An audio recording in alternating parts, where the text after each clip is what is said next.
আসসালামু আলাইকুম, সবাইকে স্বাগতম জানাচ্ছি আর্থিক বিবরণীর এই পর্বে। আমরা আজকে এই পর্বে তোমাদের বই অর্থাৎ নবম দশম শ্রেণীর হিসাব বিজ্ঞান বইয়ের 162 পৃষ্ঠার 4 নম্বর উদাহরণটি কমপ্লিট করবো ইনশাআল্লাহ। তো খুবই গুরুত্বপূর্ণ একটি উদাহরণ।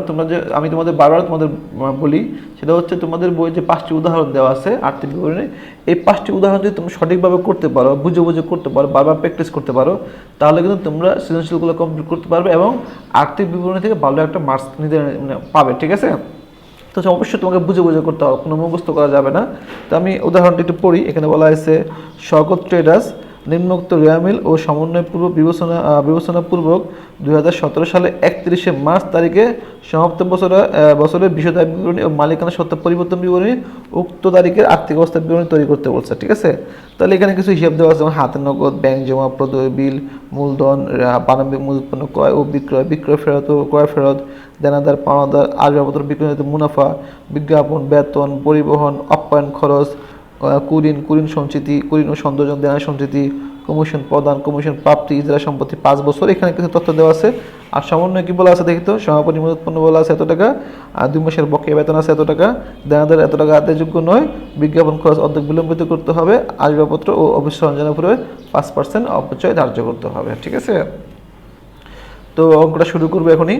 তো শুরু করার পূর্বে আমার চ্যানেলটা এখনো যারা সাবস্ক্রাইব করোনি, অবশ্যই আমার চ্যানেলে সাবস্ক্রাইব করে দাও এবং পাশে থাকা বেল আইকনটি প্রেস করে দাও, যাতে আমার পরবর্তী ভিডিওগুলো আপলোড হওয়ার সাথে সাথে তোমাদের কাছে নোটিফিকেশন চলে যায়। আর ইতিমধ্যে যারা নাকি আমার চ্যানেলে সাবস্ক্রাইব করেছো, তাদেরকে অসংখ্য অসংখ্য ধন্যবাদ।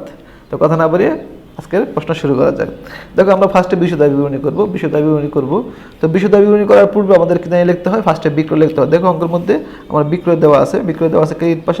আমরা জানি যে রেয়ামিলের ক্রেডিট পাশে বিক্রয়টা বসে, তো আমরা বিক্রয়টা লিখলাম 58,000 টাকা। আমরা জানি এই বিক্রয় থেকে বিক্রয় ফেরতটা বাদ যায়, তাহলে বিক্রয় থেকে দেখো বিক্রয় ফেরত দেওয়া আছে 3,000 টাকা ডেবিট পাশে। বিক্রয় ফেরত যদি ক্রেডিট পাশে থাকে, তাহলে বিক্রয় যদি ক্রেডিট পাশে থাকে, তাহলে বিক্রয় ফেরতটা কোন পাশে থাকবে? ডেবিট পাশে। তোমরা সবাই জানো এটা। তাহলে আমরা বিক্রয় নিয়ে আর কোনো কিছু বলা নাই, তাহলে আমরা বিক্রয় থেকে বিক্রয় ফেরতটা বাদ দিলাম, এই পাশে নিয়ে আসলাম। এটা হচ্ছে নিট বিক্রয়। ঠিক আছে? এই নিট বিক্রয় থেকে কি বাদ যায় বলতো? বিক্রিত পণ্যের ব্যয়। তোমরা সবাই জানো নিট বিক্রয় থেকে আমাদের বিক্রিত পণ্যের ব্যয়টা বাদ যায়। তো বিক্রিত পণ্যের ব্যয় কীভাবে নির্ণয় করতে হবে তুমি সবাই জানো, যে প্রারম্ভিক মজুত পণ্য প্লাস নিট ক্রয় প্লাস হচ্ছে অন্যান্য প্রত্যক্ষ খরচ। ঠিক আছে? তাহলে আমরা ফার্স্টে এখানে প্রারম্ভিক মজুত পণ্য লিখলাম। দেখো, প্রারম্ভিক মজুত পণ্য দেওয়া আছে আমাদের 11,000 টাকা। প্রারম্ভিক মজুত পণ্য 11,000 টাকা লিখলাম। তারপর আমরা ক্রয় লিখবো। প্রারম্ভিক মজুত পণ্য আর কিছু বলা নেই, ক্রয় লিখবো। ক্রয় হচ্ছে 35,000 টাকা। যে ক্রয় ফার্স্ট কলামে লিখবো। ক্রয় থেকে এই যে ক্রয় ফেরতটা বাদ দিয়ে দেবো, কারণ ক্রেডিট পাশে ক্রয় ফেরত আছে, ডেবিট পাশে ক্রয় থাকবে, ক্রেডিট পাশে ক্রয় ফেরত থাকবে। 2,000 টাকা বাদ দিয়ে দিলাম, 33,000 টাকা। এটা হচ্ছে নিট ক্রয়। ক্রয় সংক্রান্ত আর কোনো কিছু তথ্য এখানে দেওয়া নেই, সমন্বয় এবং রেয়ামিলের মধ্যে কোনো তথ্য দেওয়া নেই। তার মানে আমার এটাই হচ্ছে নিট ক্রয়। এই নিট ক্রয়ের সাথে আমাদের যোগ করতে হয় অন্যান্য প্রত্যক্ষ খরচ। যেমন ধরো, প্রত্যক্ষ খরচ কোনগুলো তোমাদের সবাই জানো, যে পরিবহন, জাহাজ ভাড়া, মজুরি, বা যেগুলো নাকি সরাসরি ক্রয়ের সাথে জড়িত। ঠিক আছে?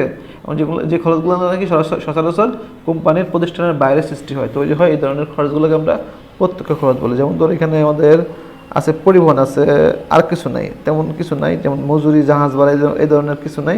যে বেতন, বিজ্ঞাপন, এগুলো হচ্ছে পরোক্ষ খরচ, এগুলো আমরা পরিচালন ব্যয়ের মধ্যে লিখবো। তাহলে এই যে পরিবহনটা সেকেন্ড কলামে লিখে দিলাম। ঠিক আছে? এখন দেখো, আর তেমন কিছু নাই। তাহলে এই যে তোমার প্রারম্ভিক মজুত পণ্য, নিট ক্রয় আর অন্যান্য প্রত্যক্ষ একটা আছে পরিবহন, সেটা যোগ করলাম, পাইলাম হচ্ছে 45,000 টাকা।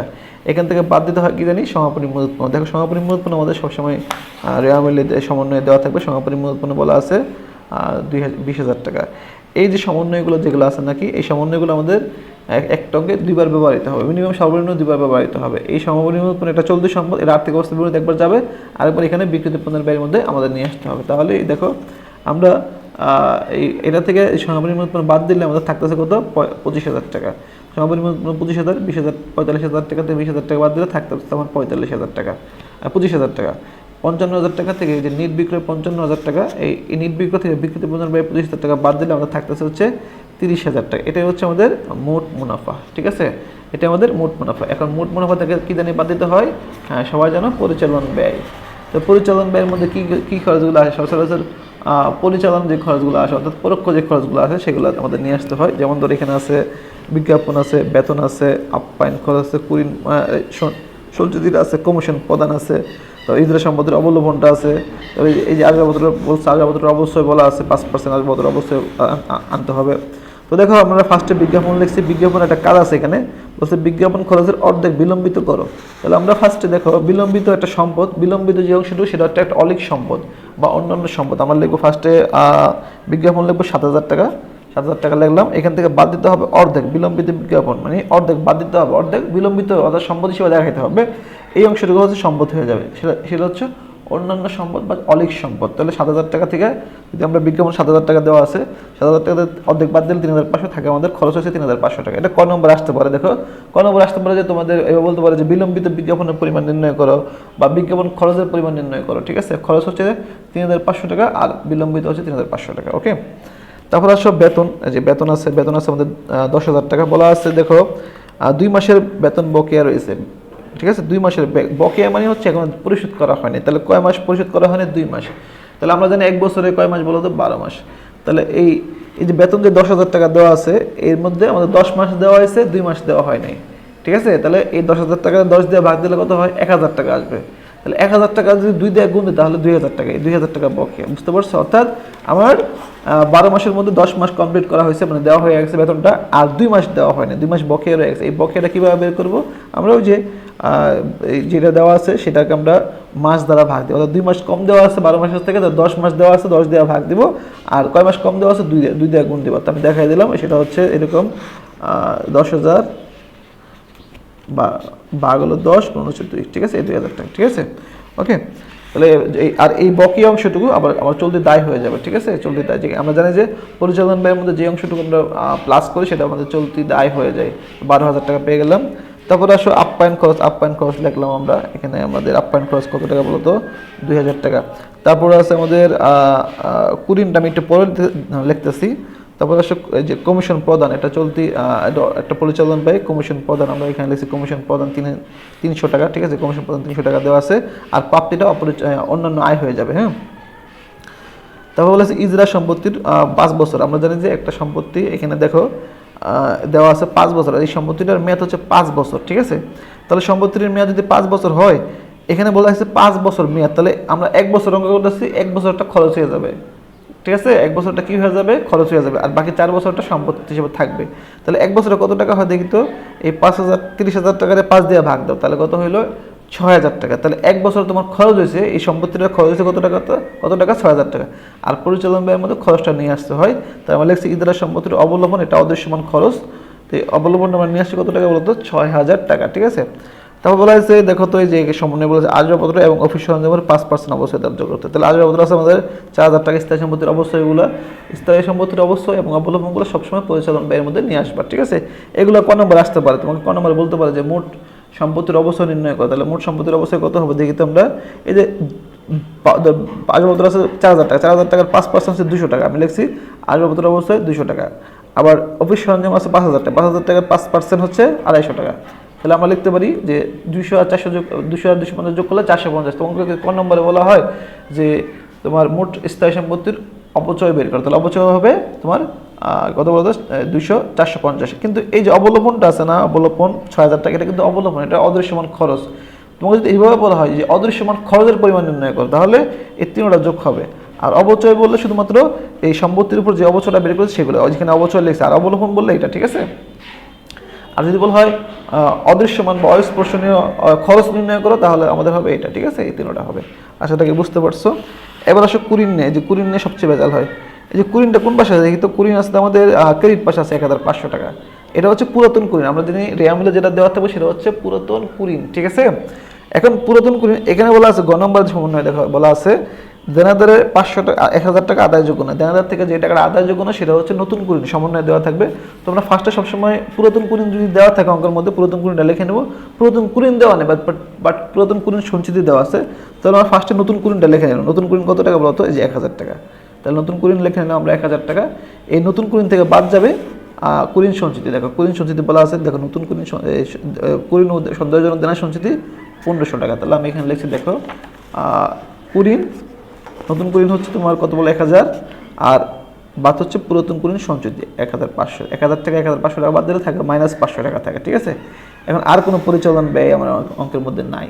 এখন আমি এগুলো সব যোগ করছি আর এই 500 টাকা মাইনাস করছি, এই যে 3500, 12,000, 2,000, 3,000, 300 টাকা, 6,000 টাকা, 2,000 টাকা, 200 টাকা, 250 টাকা যোগ করার পর এখান থেকে 500 টাকা মাইনাস করে দিছি, থাকে আমাদের হচ্ছে আমার 23,700। এটার নাম হচ্ছে পরিচালন ব্যয়। এই পরিচালন ব্যয়টা আমরা মোট মুনাফা থেকে বাদ যাবে, বাদ গেলে আমাদের থাকতেছে কত, 6,250। এটার নাম হচ্ছে পরিচালন লাভ বা পরিচালন মুনাফা।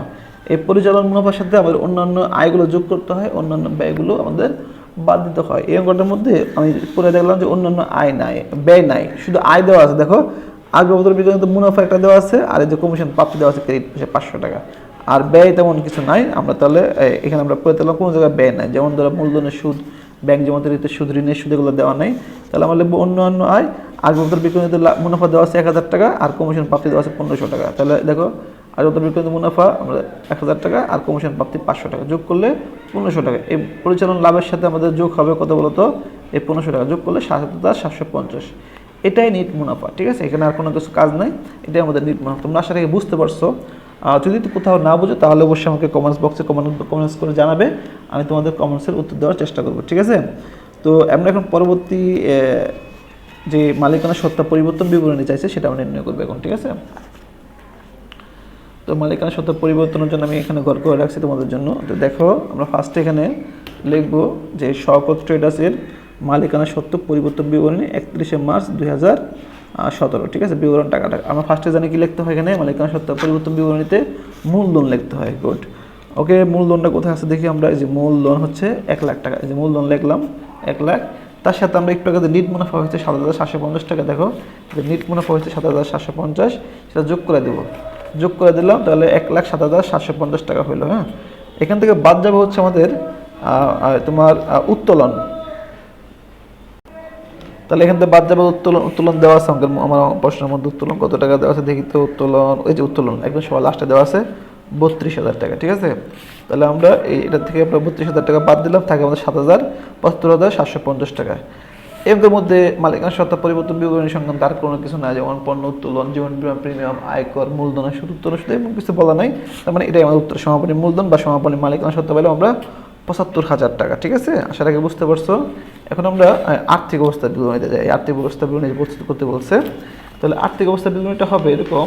দেখো আমরা জানি এখানে লিখতে হবে শওকত, যার নাম দেওয়া আছে শওকত ট্রেডার্স, আর্থিক অবস্থা বিবরণী। এবং তারিখটা লিখে দেখানো হচ্ছে 31 মার্চ 2017, ঠিক আছে? যে তারিখ দেওয়া আছে 31 মার্চ 2017, ওকে। দেন আমরা ফার্স্টে সম্পদ সমূহগুলো লিখবো। সম্পদ আমাদের কি জানি আসে ফার্স্টে, স্থায়ী সম্পদ। তো স্থায়ী সম্পদগুলো কী কী আছে, যেমন ধরো যে ইজরা সম্পত্তি, আসবাবপত্র, অফিস সরঞ্জাম। এখানে যে আমরা খরচটা বের করছিলাম, এই খরচটা তোমাকে মাইনাস করে দেখাতে হবে। যে অর্থাৎ আমরা যে একটু আগে অবচয়গুলো পেয়েছিলাম, যে অবচয়, যে আসবাবপত্রের অবচয়, যন্ত্রপাতির অবশ্যই এবং ইজরা সম্পত্তি অবলম্বনটা হবে, সেটা মাইনাস করে দেখাতে হবে। তাহলে আমরা এখানে লিখছি, দেখো আমরা ফার্স্টে লিখছি ইজরা সম্পত্তি। ইজরা সম্পত্তি দেওয়া আছে 30,000 টাকা দেওয়া আছে। এই 30,000 টাকা তার অবলম্বনটা বাদ দিতে হবে। অবলম্বনটা কত, 6,000 টাকা, বাদ দিলে 24,000 টাকা থাকে। তারপর লিখছি আসবাবপত্র আমাদের 4,000 টাকা, 4,000 টাকা দেওয়া আছে। এখান থেকে তার অবচয়টা বাদ দিতে হবে। বাদ হচ্ছে পুঞ্জীবিত অবস্থা। এখানে পুঞ্জীবিত অবস্থা কোথায় লিখতে হবে, পুঞ্জীবিত অবশ্যই। পুঞ্জীবিত অবস্থা হচ্ছে 200 টাকা। 4,000 টাকা থেকে 200 টাকা বাদ দিলে আমাদের 3,800 টাকা, সরি। তারপর হচ্ছে অফিস সরঞ্জাম আছে 5,000 টাকা।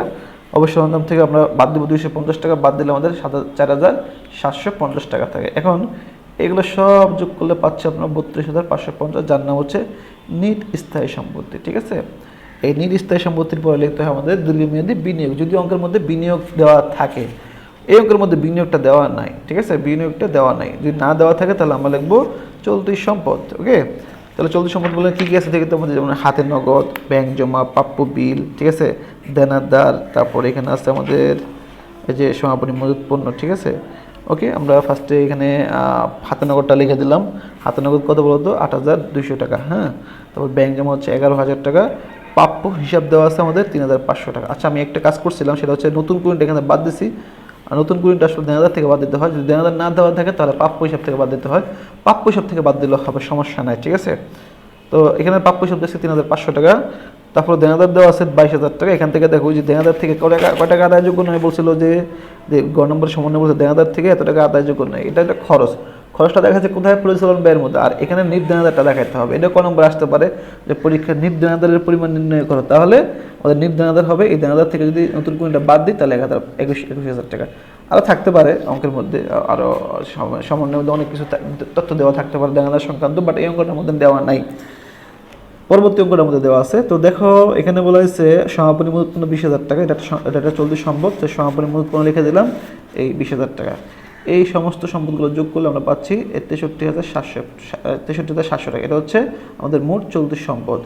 এই মোট চলতি সম্পদের পরে লিখতে হয় অলিক সম্পদ, যদি অঙ্কের মধ্যে আমার প্রাথমিক খরচ অথবা বিলম্বিত বিজ্ঞাপন দেওয়া থাকে তাহলে আমরা এই কথাটা লিখবো অলিক সম্পদ। দেখো আমরা অঙ্কের মধ্যে বলা ছিল যে তোমার বিজ্ঞাপন খরচের অর্ধেক বিলম্বিত করো, এই যে মনে আছে বিজ্ঞাপন খরচ 7,000 টাকা, তার অর্ধেক কত বলতো 3,500 টাকা। এটা হচ্ছে বিলম্বিত, আমরা এখানে লিখছিলাম যে এই টাকাটা আমাদের কোথায় আনতে হবে, এই অলিক সম্পদে নিয়ে আসতে হবে। তাহলে আমরা লিখলাম অলিক সম্পদ বিলম্বিত বিজ্ঞাপন 3,500 টাকায়। এগুলো সব যোগ করলে মোট স্থায়ী সম্পদ, তারপরে মোট চলতি সম্পদ আর হচ্ছে অলিক সম্পদ যোগ করলে 99,750 টাকা পাচ্ছে। এটা হচ্ছে আমাদের মোট সম্পদ। ওকে, তারপর লিখতে হবে মালিকানা সত্ত্ব ও দায়। তো সমাপনী মূলধন, ফার্স্টে আমরা মালিকানা সত্ত্বের মধ্যে সমাপনী মূলধনটা লিখবো। তো সমাপনী মূলধন আমরা এই টাকা পাইছি 75,000 টাকা, 75,750 টাকা লিখে নিয়ে আসলাম। তারপরে লিখতে হবে দীর্ঘমেয়াদী দায়। দীর্ঘমেয়াদী দায় আমরা তখন লিখবো যদি অঙ্কের মধ্যে ঋণ দেওয়া থাকে। দেখো অঙ্কের মধ্যে কোনো ঋণ দেওয়া নেই, এই অঙ্কটার মধ্যে কোনো ঋণ দেওয়া নেই। ঋণ যদি দেওয়া থাকতো তাহলে আমরা দীর্ঘমেয়াদী দায়টা লিখতাম, যদি ঋণ দেওয়া নেই তাহলে আমরা লিখবো চলতি দায়। ওকে, চলতি দায়ের মধ্যে কী কী আসে দেখো তো, যেমন ধরো আমাদের যে প্রদেয় হিসেবটা আসবে, ঠিক আছে, 15 হিসেবটা আসবে। তারপরে যে 2 মাসের বকেয়া বেতন ছিল না, এখানে আমরা 2 মাসের বকেয়া 4,000 টাকা যোগ করছিলাম, এই যে 2,000 টাকা, এই 2,000 টাকা নিয়ে আসতে হবে। তাহলে আমরা লিখছি প্রদেয় হিসাব 2,000 টাকা, এই 2,000 টাকা দেওয়া আছে। দেখো প্রদেয় হিসাব 2,000 টাকা, বুঝিনি যে 2,000 টাকা দেওয়া আছে, পাওনা দেওয়া আছে 20,000 টাকা, ঠিক আছে। তারপর আমাদের যে বকেয়া বেতন 2,000 টাকা যোগ করলে আমরা 24,000 টাকা পাচ্ছি। এই সমাপনী মূলধনের সাথে 24,000 টাকা যোগ করলে এটা হচ্ছে মোট চলতি দায়, ঠিক আছে। এই সমাপনী মূলধনের সাথে আমরা যে চলতি দায়টা যোগ করি 99,750 টাকা, মোট দায় আর মোট সম্পদটা সমান হয়েছে, তার মানে অঙ্কটা হয়েছে। তোমরা আশা রাখি বুঝতে পারছো অঙ্কটা। আমি আবার তোমাদের বলতেছি, তোমরা যদি বাসায় এই 5টা উদাহরণ, তোমাদের বইয়ের 5টা উদাহরণ যদি সঠিকভাবে করো তাহলে কিন্তু তোমরা এই অধ্যায়ে ভালো মার্কস তুলতে পারবে, ঠিক আছে। তো আজকে পর্যন্ত যাওয়ার পূর্বে আমার এই ভিডিওটি যদি তোমাদের ভালো লেগে থাকে তাহলে অবশ্যই তোমরা আমার ভিডিওতে লাইক দিবে এবং কমেন্টস করবে, আর যদি পারো চ্যানেলটি সাবস্ক্রাইব করে দিও, ঠিক আছে। পরবর্তী ভিডিও দেখার জন্য আমন্ত্রণ রইল। আল্লাহ হাফেজ, আসসালামু আলাইকুম।